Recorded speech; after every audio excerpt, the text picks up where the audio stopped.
श्री परमात्मने नमः।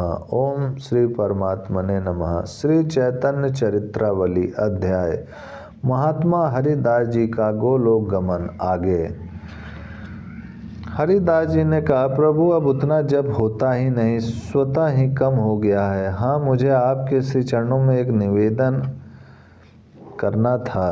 प्रभु पास में ही एक आसन खींचकर बैठ गए और प्यार से कहने लगे, कहो क्या कहना चाहते हो। अत्यंत ही दीनता के साथ हरिदास जी ने कहा, आपके लक्षणों से मुझे प्रतीत हो गया है कि आप शीघ्र ही लीला स्मरण करना चाहते हैं। प्रभु, मेरी श्री चरणों में यही अंतिम प्रार्थना है कि यह दुखप्रद दृश्य मुझे अपनी आँखों से देखना ना पड़े। प्रभु, मेरा हृदय फट जाएगा। मैं इस प्रकार हृदय फटकर मृत्यु नहीं चाहता।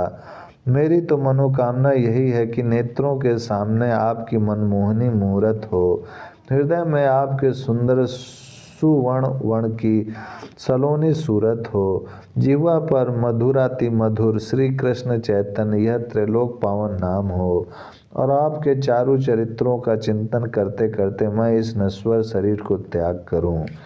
यही मेरी साध है, यही मेरी उत्कंठ अभिलाषा है। आप स्वतंत्र ईश्वर हैं, सब कुछ करने में समर्थ हैं। इस भिक्षक को तो आप मुझे अवश्य ही दे दें। प्रभु ने डबडबाई आंखों से कहा, ठाकुर हरिदास, मालूम पड़ता है अब तुम लीला स्मरण करना चाहते हो। देखो, यह बात ठीक नहीं। पुरी में मेरा और कौन है। तुम्हारी ही संगति से तो यहाँ पड़ा हुआ हूँ। हम तुम साथ ही रहें, साथ ही संकीर्तन किया। अब तुम मुझे अकेला छोड़कर जाओगे, यह ठीक नहीं है। धीरे धीरे खिसक कर प्रभु के पैरों में मस्तक रगड़ते हुए हरिदास कहने लगे, प्रभु, ऐसी बात फिर कभी अपने श्रीमुख से ना निकालें। मेरा जन्म मलेच्छ कुल में हुआ। जन्म का अनाथ, अनपढ़ और अनाश्रित, संसार से तिरस्कृत और हीन कर्मों के कारण अत्यंत ही अधम, तिस पर भी आपने मुझे अपनाया, नर्क से लेकर स्वर्ग में बिठाया, बड़े बड़े श्रोत्रिय ब्राह्मणों से सम्मान कराया, त्रैलोक पावन पुरुषोत्तम क्षेत्र का देव दुर्लभ वास प्रदान किया। प्रभु, इस दीनहीन कंगाल को रंक से चक्रवर्ती बना दिया। यह आपकी ही सामर्थ्य है। आप करनी ना करनी सभी कुछ कर सकते हैं। आपकी महिमा का पार कौन पा सकता है। मेरी प्रार्थना को स्वीकार कीजिए और मुझे अपने मनोवांछित वरदान दीजिए। प्रभु ने गदगद कंठ से कहा, हरिदास, तुम्हारी इच्छा के विरुद्ध करने की भला सामर्थ्य ही किसकी है। जिसमें तुम्हें सुख हो वही करो। प्रभु इतना कहकर अपने स्थान को चले गए। महाप्रभु ने गोविंद से कह दिया कि हरिदास की खूब देख रेख रखो। अब वे इस पंच भौतिक शरीर को छोड़ना चाहते हैं। गोविंद प्रसाद लेकर रोज जाता था, किंतु हरिदास जी की भूख तो अब समाप्त हो गई। फूटे हुए फोड़े में पुलटिस बांधने से लाभ ही क्या, छिद्र हुए घड़े में जल रखने से प्रयोजन ही क्या, उसमें अब जल सुरक्षित न रहेगा। महाप्रभु नित्य हरिदास जी को देखने जाया करते थे। एक दिन उन्होंने देखा हरिदास जी के शरीर की दशा अत्यंत ही शोचनीय है। वे उसी समय अपने आश्रम पर गए और उसी समय गोविंद के द्वारा अपने सभी अंतरंग भक्तों को बुलाया।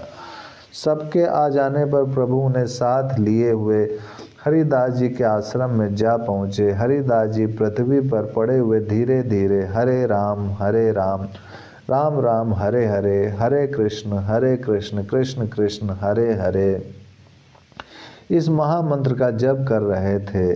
प्रभु ने पूछा, क्यों हरिदास, कहो क्या हाल है। सब आनंद है प्रभु, कहकर हरिदास ने कष्ट के साथ करवट बदली। महाप्रभु उनके मस्तक पर धीरे धीरे हाथ फिराने लगे।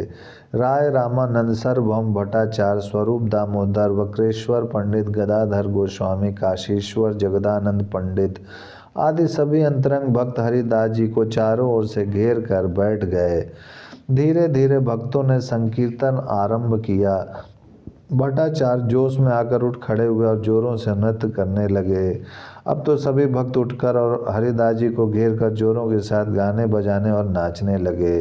संकीर्तन की कर्णप्रिय ध्वनि सुनकर सैकड़ों आदमी वहां एकत्रित हो गए। कुछ क्षण के अनंतर प्रभु ने संकीर्तन बंद करा दिया। भक्तों के सहित हरिदास जी को चारों ओर से घेर कर बैठ गए।